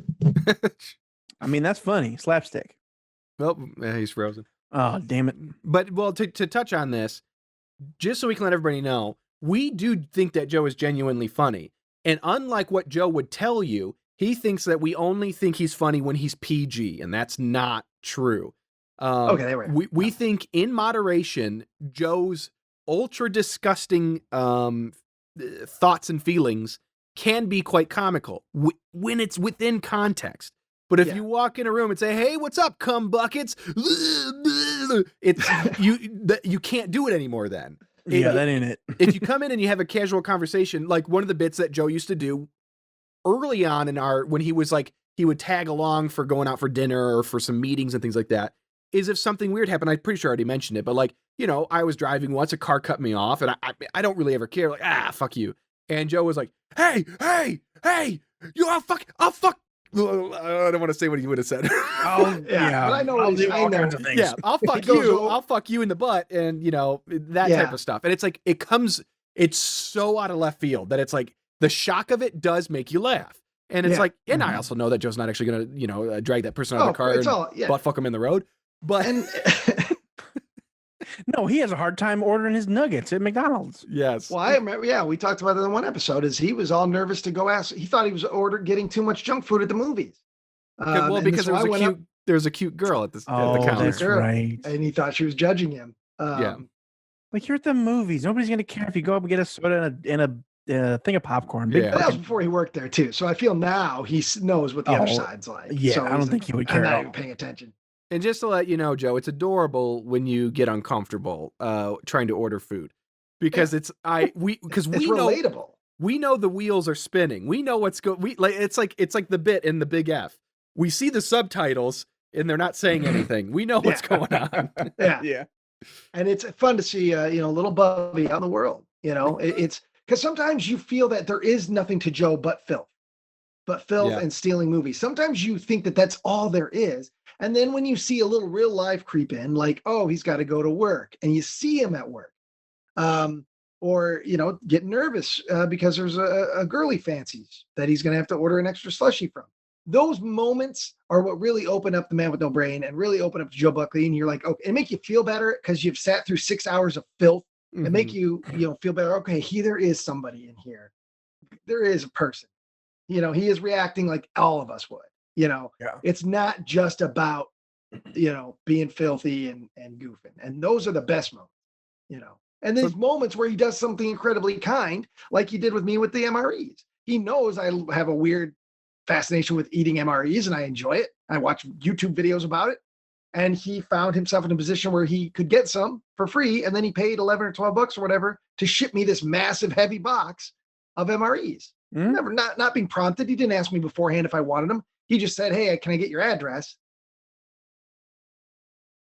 And there you go. His mom had to ship that, right? Well, that's what I was just thinking. I was going to say, there's no way in fucking hell he did that, because he won't even call unemployment for himself. Julian's got to do it. Dude, that pissed me off so fucking much. Oh, yeah. Oh, my God, because I've had to do that. I've actually needed to be on unemployment, Joe, and it sucks. And I get it. What is that noise? Somebody taking off? Nick, are you in a spaceship? Ryan is so hot from his he's like a tea kettle. Yeah. He's got the steam coming out and everything. Oh, man. Oh, God. Well, I don't really have any. Unfortunately, my episodes are too early for Joe to really establish anything other than and a lot of mine are focused weirdly. Yeah. I mean, other than the condiment stealing, that I guess is more important than I originally thought. Joe's thoughts on employment, that those factor in quite a bit in my episodes. Is there any argument to that? Is it just like Joe's work ethic? Should that be a component of it? Because I think so. I think the easiest way is the way he's going to take. Yeah. Joe tries to go for like a completely frictionless life, I feel like. Yes. He's so frictionless, that's why he shaves his body. Yeah, I mean, down to his fucking skin. He wants to be frictionless. Like, whenever he's got a job to do, a task to do, he will do it the absolute easiest way. Mm-hmm. And for some things, that's fine and is perfectly fine to do. Like, listen, no, I'm not judging on that. But it's every single thing is like that. Oh, I got to call in employment. Maybe mommy can do it. Well, so and she will. Joe's working on a little project that's not out in the open. I don't know if it'll be out by the time this drops. But I had a conversation with him the other day about, he did something, he recorded something, and he needed to work on it in post. The post that he was talking about would literally take less than 10 minutes, like probably less than 5, really. And he'd been putting it off for weeks. And it's like, Joe, there's just something about it. It's not the size of the task. It's just that it's a task. Yes, he has something to do. Yeah. He loves to have just a wide open schedule. Very like the fucking plains, the old west. There isn't even a tumbleweed to be seen. I might have to go shoot this, but I want to end the trials series with a shot of Joe just walking down an empty street, like Hulk. Yes. Oh my God. Just take him up behind Walmart on one of those sides. Just nothing there. But keep your eye out because he might steal something. I know that this would be a tremendous effort, but I would love to do a retrospective, like Making a Murderer Netflix type docudrama series for this whole thing when it's all done with reenactments of Joe and everything. That is what I want to see come out of this the most. I can't wait to see who we cast to play Joe and Tad. Tad plays Joe. I want to, after gaining plenty of weight, Stephen Baldwin to play Joe. He'll do it. You just got to give him a hotel room.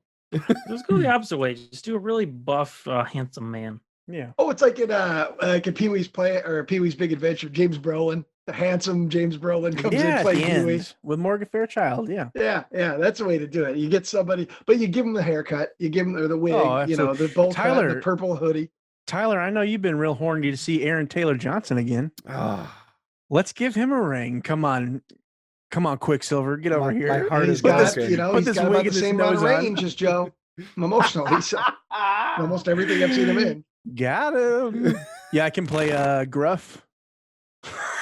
yeah, he can look concerned at any member of the military, even though there's a big monster in the background. Yeah, like I like him. He does his one thing real well.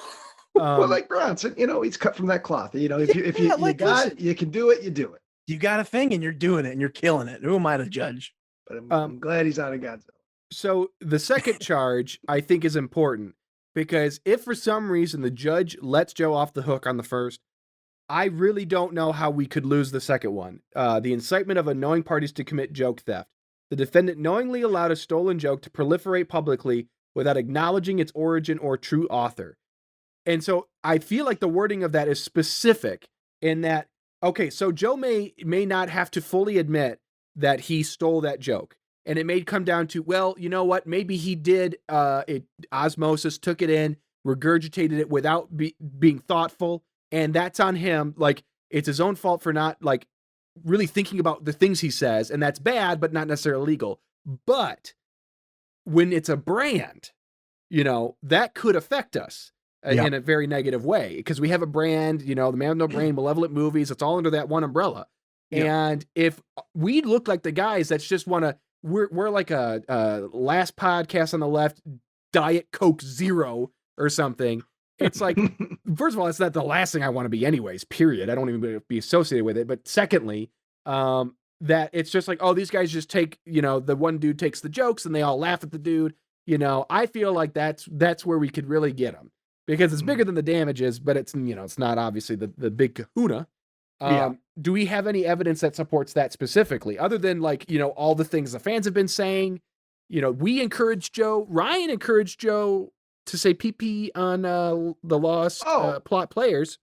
On many occasions, in fact. And it rubbed off onto me because under my one video, The Return of Joe Victory, somebody listener from the podcast came over, commented, and ended it with a PP hurt reference. Oh, on my so PP Hurts it's coming for you. It's around, and I laughed and I appreciate it because it was an extension of my only thing is, and again, the judge will make his decision. But if we can't prove guilty on stolen joke, then I don't think any of the charges will stay because they all kind of hinge on the idea that Joe was guilty of stealing a joke. So we can't really have damages on something if the judge thinks it didn't happen in the first place. But it would. I think the evidence of damages and brand comes down on your guys' testimony or sworn statements. Either way, if you don't want to testify and you just want to read a sworn statement in court. Well, that Ryan, comes down because the damages come on you guys. Do a test. You got Nick on the stand. Let's do a quick rundown. I mean, I don't know if this is illegal or not. But no, I mean we can. This ain't a real trial. We're fine. Yeah. All right, come on. Outside of the monsterine stuff is what I'm definitely going to ask about. Nick, in general, how do you feel about your participation and being part of The Man with No Brain and Malevolent movie? How do you feel about being in it? Oh, did I freeze? Oh no, never mind. No, we can still hear you. Okay, good. Because I've been having a hell of a time tonight. I don't know. The TV's been going crazy too, so I don't know if there's wind or I don't know. But anyway. Well, it's been an anchor point in my life. If I'm being honest, it's been a very important, stable thing, thread running through my life in these tumultuous times, and I really rely on that safety net to get me through, and without the honesty, I don't know what to believe anymore, and I can honestly say that I don't know how I'm going to get through this tough time, knowing what Joe has done. Would you say that you were proud before this came out? Proud to be part of the channels? Oh, incredibly proud. Something I hang my hat on. We had good goofs. We had good laughs with friends. But the events that have occurred, that's all been thrown into question. I don't know what was real and what was a fraud. And quite honestly, my whole life is shaken to its core. Can you see yourself comfortably podcasting with the defendant ever again? Mr. Buckley has shown his true colors to me specifically. I might be able to podcast with him again, but I don't know that I'll ever truly be able to laugh in good faith at anything he ever says again. So is it safe to say that your performance going forward with Joe has been damaged, perhaps? Oh yes, absolutely. I'd say that if anything, I'll be walking on eggshells from here on out, just hoping and anticipating that he won't come at us with an ill-gotten joke one more time, because who knows, the damage that's been done. I mean, if we can't laugh at our own work, then who will? Well, and I understand that. I can't speak for the for the defendant, but I'm sorry that this is happening for everyone. Thank you. No further questions, Your Honor. Damn. And then here's where Tad comes in and starts blah, blah, blah, blah, blah, fake cocaine. Oh, Sure, that's too small. Yeah, I bet that's a bit too, huh? Actually, is that what Tad does? I don't know. I don't know. Tad's got like half a bit. And it's just, oh, my jacket's too small.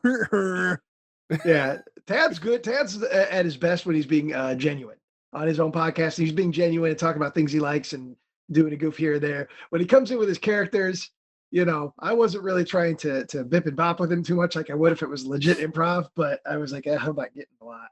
Yeah. Luckily, I was the straight man in that scenario, so. Yeah. Well, from what I heard before I had to go pee-pee, it sounded great, Nick. I loved it. It was a great. Yeah. Great. it takes a lot of courage for me to take the stand, for me to speak the truth and come out with what Joe has done to not only me but countless others. And I don't envy any of those people. So, for Trevor, Ryan, what do you got for Trevor?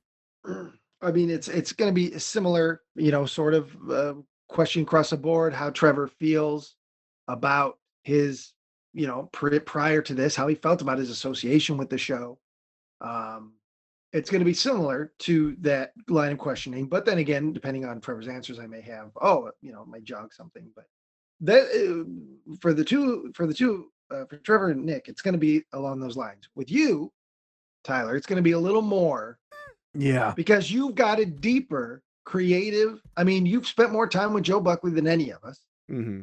More personal. Yeah. I mean, you've broken bread many a night. Broken tears. Broken some walls. Broken walls. Oh my God. You financially supported. You've helped him stay alive. I mean, you really have helped him stay alive. You gave him food and a creative outlet for years. He's crashed at my place a couple times.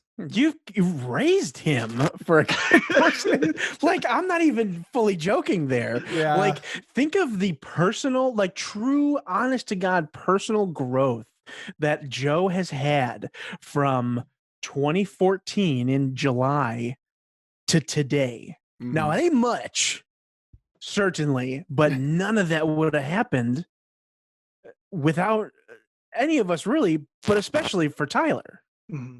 And that's also part of my questioning for Joe is I want him to open up on how he feels about the show. I want to hear him how he feels about Tyler, how he feels about everything. And it's all part of getting down. Joe on the stand is the linchpin to the whole thing. I feel. You're right. Joe on the stand is the linchpin. How he answers questions, because I think the evidence in and of itself speaks volumes. I think alone my BB Ertz clip alone to the layperson's gonna be like, yeah, it's the same thing. Yeah, guilty. Yeah. But these other questions, whatever the defense has in plan, I think at the end of the day, it's going to come down to Joe's integrity, and Joe is going to make or break his case on the stand.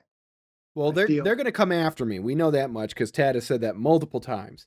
And that's why I want to get Joe opening up about it's his only move. And he ain't guilt about it. And the one thing that I know that Tad told me is that they're going to come. They've been digging up videos of me egging Joe on to misbehave.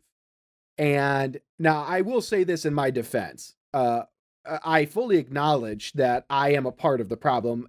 Well, I will say have been working on that for about the last year to correct that. And things have happened that none of you know about that will absolutely show that I have accepted this and I'm trying to move forward with Joe. But Tad is just, my guess would be, is just going to say, well, you egg Joe on, so why wouldn't Joe do stuff like if he needs bits, he's going to get a bit because you force him, you put him in the spotlight too much. And so Ryan, I'm worried I'll crack. I'm worried that I will crack under pressure because the trial is not about. You guys have seen how hot I can get with Joe. Like, I know. Like that. If Joe says one thing that objection, I'll figure something. I mean, ultimately what it comes down to, that's not what the trial's about. Exactly. So the point of this trial isn't did Tyler egg Joe on to say funny things? No.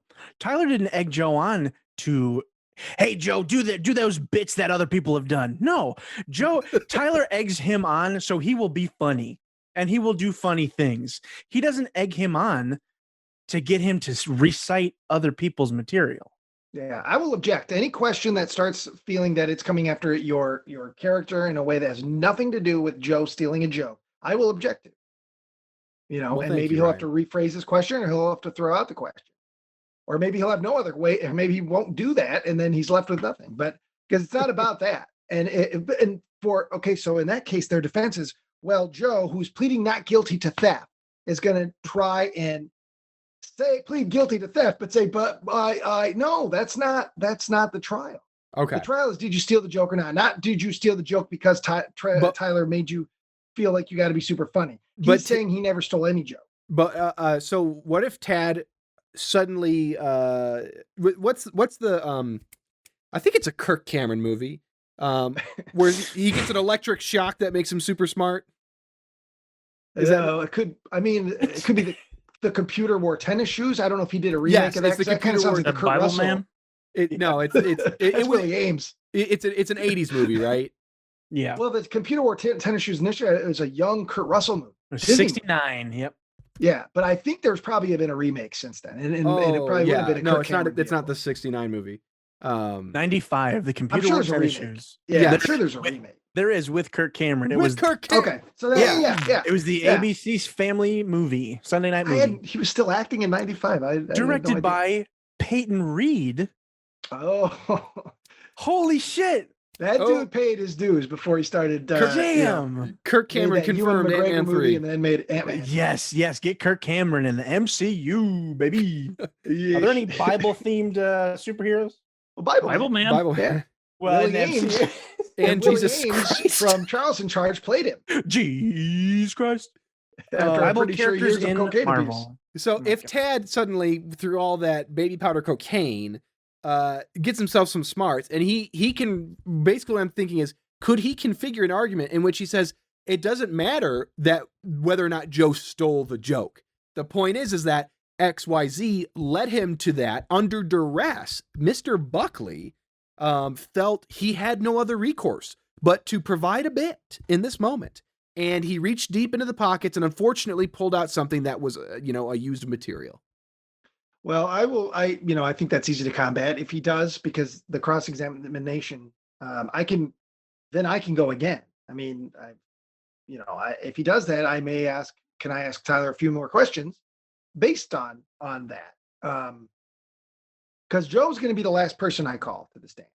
Yeah. I want to get the three of yours testimony and any written testimony, everything out, any evidence. I'm not sure how we play the evidence, if we have the evidence, the audio play in court, because I know we have to give it all to the judge. The judge usually has it beforehand. Yeah. So they can kind of look over it. So he's not, so the judge will be able to look over those clips in his free time or in his 10 minutes after, or 10 or 15 minutes, whatever, our recess when we rest our cases. But I'm not sure how we're to do that. If the evidence is going to be played in court, or we pick just one or two audio bits to play in court. I mean, obviously the PP hurts got to be played. Yeah. Do we need to be selective about the PPs that we give? Because I know, as people have pointed out, there's that clip that I used in the first trial thing. We're showing it, and unfortunately, I wish I hadn't used that one. Because I had filmed Joe multiple times that day, and it was in the sitting. I don't know what it was. Usually when we have a recording of Joe, it's to send something to Ryan. A lot of times for me to get in the middle of the night, or it's for a group chat. And so there's like 6 or 7 videos from that moment, and that video is after a clip that I have. It took me a while to find it, but of Joe just saying, my pee-pee hurts. Ooh, my pee-pee hurts. Because somebody pointed out, he says, my wiener hurts, my pee-pee hurts. They put something in my wiener. But unfortunately for that argument, that's not what Joe said originally. I thought it was funny, and I told him to do it again. And when he did it again, he switched it up a little bit, a little flippity-doo-dah there. And either he recognized what he was doing, or he just wanted to expound upon it. But anyways, the first clip I have of him where he just says it cleanly multiple times, my pee-pee hurts, my pee-pee hurts. I've got that. That has to go. Okay. That I think every instance of where he references his pee-pee hurting, as a super clip. My pee-pee hurts, and then just a super clip of all the times on Man with No Brain that he yelled about his pee-pee hurt. Ryan, you're show how many times he's used it, and so you're giving us an endless task, Ryan. We have to call his pediatrician, his current physician, all the times he went in there with a hurt pee-pee, the hospital. Yeah, all the times he used a melon that was just a little too rotten. Yeah, bacteria. There's bacteria in there, buddy. Come on, I know it feels good, but shit. You got to think about the bacteria. You got to think about yourself. You got to think about the bacteria. Yeah, come on. Oh my God. But that's it. And, there's not a lot Tad can come at with here because our charges are our charges. Our charges, the big charge is the theft of my PP hertz. Yeah. Proving to the judge. That's all we have to prove it to. We don't have to prove it to any listeners. They can form their own opinion. We don't even have to defend it to ourselves or prosecute. It's the judge. Much like a jury, you're thinking about your jury. How do we prove it to this person who's coming in who doesn't have any prior knowledge of any of this stuff? Yeah. So if we got to play them, okay, this came from the last podcast on the left. This is Joe saying my PP hurts over and over. Here's the reasons we think Joe is steals all the time anyway, and that it's not a free association thing. It's and I think all those things together, I think it's slam dunk. I think I think the Albert Fish thing is very important to this case. So how can we posit? I know we have said this out loud, but the serial killer aspect, more specifically, Albert Fish, and I think there was one other. Is it Dahmer that he really liked? Joe beat that thing like a fucking dead horse. I mean, like we pointed out, he did the Monster Rain bit. We thought he was funny because, again, when we first met Joe, we cannot state this enough. Joe was meek, quiet, bowl cut, shirt didn't fit quite right, boy, with the almost whitewashed jeans from the number of times it's been washed, and his big sneakers. The image did not fit the mouth, and so that was why it was funny. Yeah, instantaneously funny. That's why maybe for the first couple weeks, everything Joe said was funny. But then very shortly thereafter, we realized what he said didn't change. It's the same things again and again and again and again. And I think we were fighting that for at least a year. I want to say almost 2. Stop it with the Albert Fish shit. Stop talking about how he shoved rags up his ass and lit him on fire. We fucking know, Joe. I should never have known that. Episode 12, 36 minutes, 30 seconds. Joe starts talking about Albert Fish, and he admits to listening to podcasts about serial killers. Boom. And Nick got the meaty chunk. I mean, and that was from what more do you need? Yeah, I mean that right there. Yeah. And if you guys want, or Tyler, you also want, I think you can write a statement as well and be on the stand. Okay. So you could write a statement if you want it, or I could read it in court, or you read it yourself, but then I'll question you. My question to you is just building up how you felt about everything going on. Can I feel about Joe? Can I write a statement about how we met Joe, the way he was, and I'm talking brief, like a page. Definitely. And how he just would not give up on this edgelord humor. And we, at the time didn't understand this, but he was getting most of this material through Reddit, through podcasts, through radio, and not just his own general curiosity. And so, I'm not saying that it wasn't sparked after he heard about these things, and then have other people sign it. So because I could get like a fucking buttload of signatures, for something like that. And I don't consider that test evidence, so that doesn't have to be given on the pretrial. Okay. Again, evidence, we just simply say, here's a clip, here's this clip, here's this clip, here's any written testimonies that we have. Yeah. And then here's the names of any people. Here's who's going to go on the stand. Here's the names of the people that are going to be a witness. If we have any, which we probably won't now, we know. And then that's it. We don't tell them how we're using it. They're going to look at that clip and wonder. I mean, it may be obvious, and same with them. They just give us the evidence. Yeah. So any video clips that he has or audio clips that they plan on using of you berating Joe, we'll know. I mean, he has to give it to us. Yeah. And, we'll have to decide in our own minds, which I think we know, how they're using that evidence. But all we're obligated to do is give evidence. And I don't even think we need to give clips. We can just say episodes. We're using our evidences in this episode. But if we want to be nice, we can say, okay, we're using this clip and this clip and this clip. So, but as far as your statement, I don't think that's like my opening argument type of thing. That's not something, that's strategy. I don't think that's something that we have to give them. And that's not evidence. It's not something that exists that we are pointing to to go, look at this. It's more like you said, it's like a testimony. Exactly. So it is a testimony. That'll all be part and parcel of all the stuff that the judge is given before the trial. Yeah. Yep. So he can read along if he wants or whatever. Yeah. Yeah. So We got him. I don't see. I mean, there's no fucking way they pull this off. No. Unless my only thing is What the fuck are they gonna do? Just leave? See, that's the only thing that they could do is just go, all right, click, and they're gone. I don't believe Joe would do that. Mistrial. Well, not Joe, but I could see maybe Tad. I could see Tad doing it. Yeah. Like, you know what we should do if it gets too hot, we'll just leave, dude. Yeah, we should give up. Yeah. That'll show him. Joe's gonna love it. It's the easiest way out. So we'll just have to come up with a plan and we'll say it in the pretrial. We'll say this in the pretrial. If there are any technical difficulties that knock any of the members off, because God knows it'll happen to me how many times, there's a time limit. If I'm gone or Tad's gone or anybody's gone for longer than 10 to 15 minutes, there has to be I don't know. I don't know if we said this, but I assume that we'll have a recess or two. Oh, yeah. Yeah. There'll probably be a recess in the middle, and then there'll be a recess for the judge to go and look at his evidence, or to come make his decision. Yeah. 10 or 15 minutes. I don't imagine. And then he'll read the verdict, and then he'll also give the sentencing, unless you want to turn that into a separate thing. The sentencing. But I think we just hit it right there. I think we can record it all at once, but I think end it on a cliffhanger and then release it separately. Yeah. The sentencing of Joe Buckley. Hell yeah. And then that's when the judge reads he could being guilty. This is the range of sentencing that is possible for me as the judge. Tad will give what they recommend, and we'll say what we recommend, and then the judge makes his final decision. If he wants to throw the book at Joe, or if he feels going lenient. I mean, he could go lenient. He could give him guilty, but then go lenient. Let's just remember that this is the criminal trial, but pending the results of that, we still have the civil trial to look forward to. Oh yeah. Well, and I would are we allowed to appeal?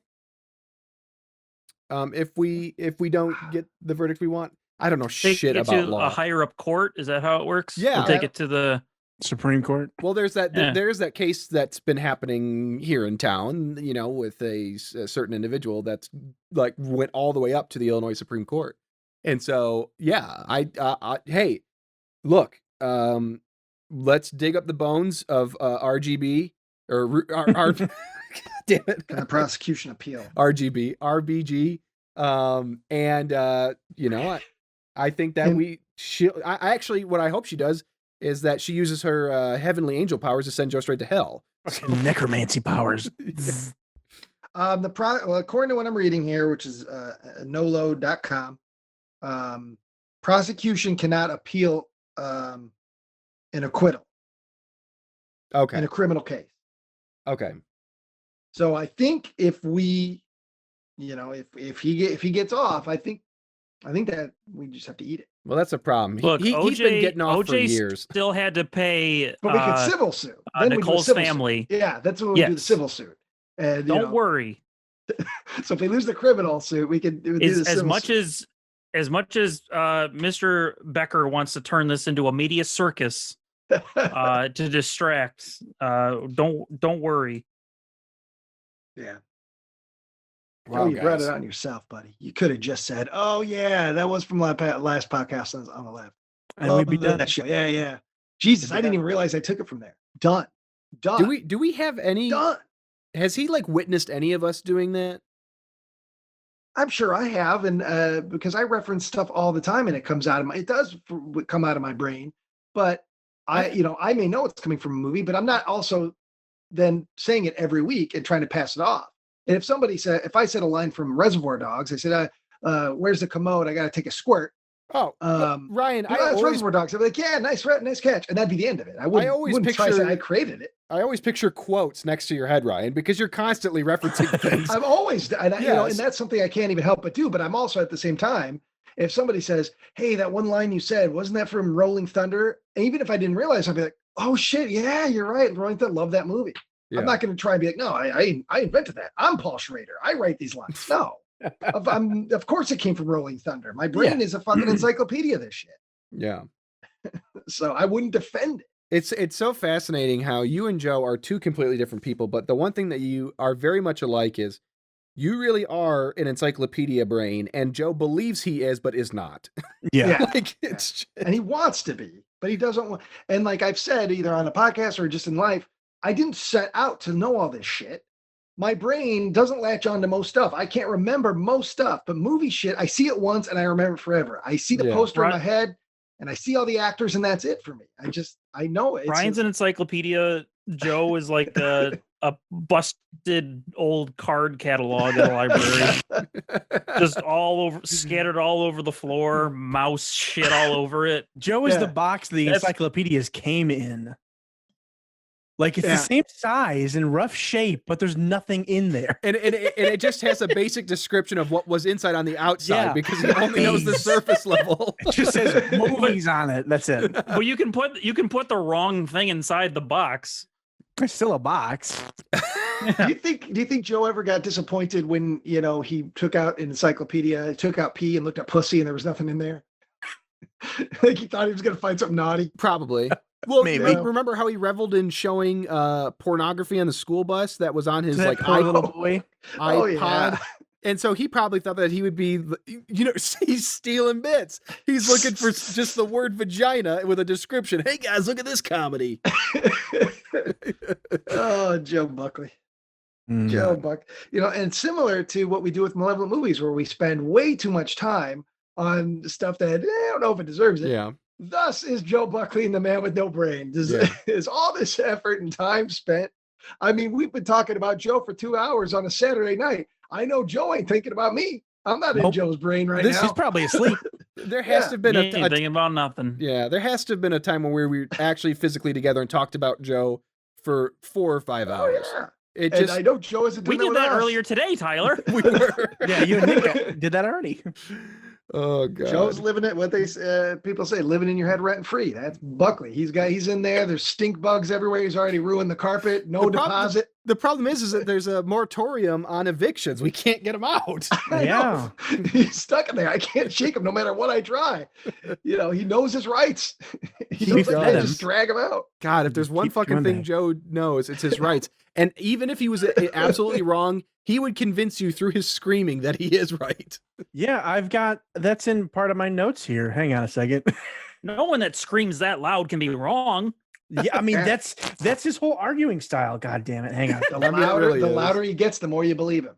When he's just talking his normal voice, you're like, I don't know. No, he screams his pee-pee hurts. You believe it. You believe his penis is throbbing and red and pus. This is in episode 21 of The Man with No Brain. This is the Thanksgiving episode. It is at minute 54 and 45 seconds, roughly. He says explicitly that his style of debating is to be louder than his opponent, and then he finishes it up with yelling, "My pee-pee hurts." It all comes full circle. So, like, that's just like a perfect, just little encapsulation. So, like, you see, this is a good example of Joe not understanding his strengths when it comes to comedy. Because let's say we made another movie and Joe had to be in it. The best way to utilize Joe is, let's say it's about a group of high school kids on the debate stage. It's a debate school comedy movie. Joe is the kid that doesn't say jack shit the whole movie. And then when they are about to lose the debate at the end of the movie, Joe finally comes up with his bowl cut and says, "I've got this." Goes up to the microphone and then immediately grabs the microphone. It's probably on a stand, so he topples it over, runs over to the other person on the other side of the stage. "I'm going to jerk your dick off. I'm going to jerk your dick off." And that's funny. And then it was all built up to that great thing. But if that character walks in the room and says, "Hey, everybody, I'm going to come right now," it's like, nope, you just underscored it. Yeah, this is weird. Yeah. There's a lot of potential in Joe Buckley. In some ways, he's a genius. In some ways, he's an absolute unparalleled genius. But when it comes to stealing bits, he's not. Let's make one thing clear. In not a lot of ways is he a genius. In there's very specific ways. Yeah. There are kernels, and there are people out there that listening that they can't get enough Joe. One way or the other, they just love Bubby. Now, and I'm one of them. Here's what I'll say. Yeah. I know we've kind of bounced between the trials, some comedy, and a little bit of real life stuff. If there's one major real life thing I want to impart upon the fans, it's that we love Joe and we want what's best for Joe, and we don't pretend to know what is always best for Joe. We get it wrong. I get it wrong, especially. Yeah. And here's what I will say. Don't encourage Joe to be filthy just because you think it's funny, because it isn't always funny. We guarantee it. Okay. Yeah. And so I think that we brought this up many times. A fan had mentioned that I think it was on the Tad episode. We went pretty hard about the idea of Joe doesn't have a lot of life experience. And they said, maybe it's not so much about him having to live your lives, but more so that Joe just needs to like grow some, he needs to be more empathetic. He needs to be more understanding of other people.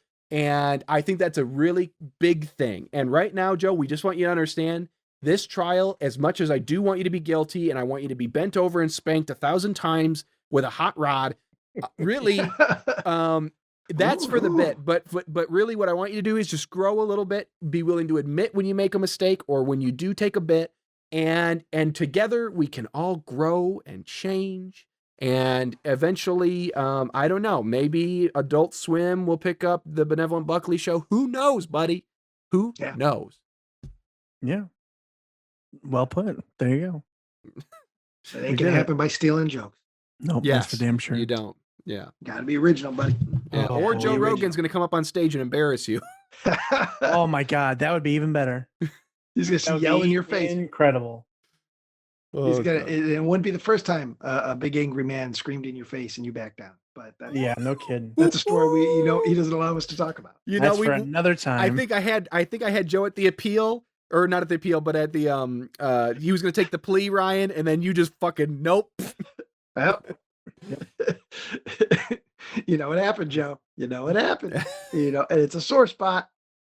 Yeah. It's a damn sore spot. Oh gosh, you guys are so funny. We're having a great time. Yeah.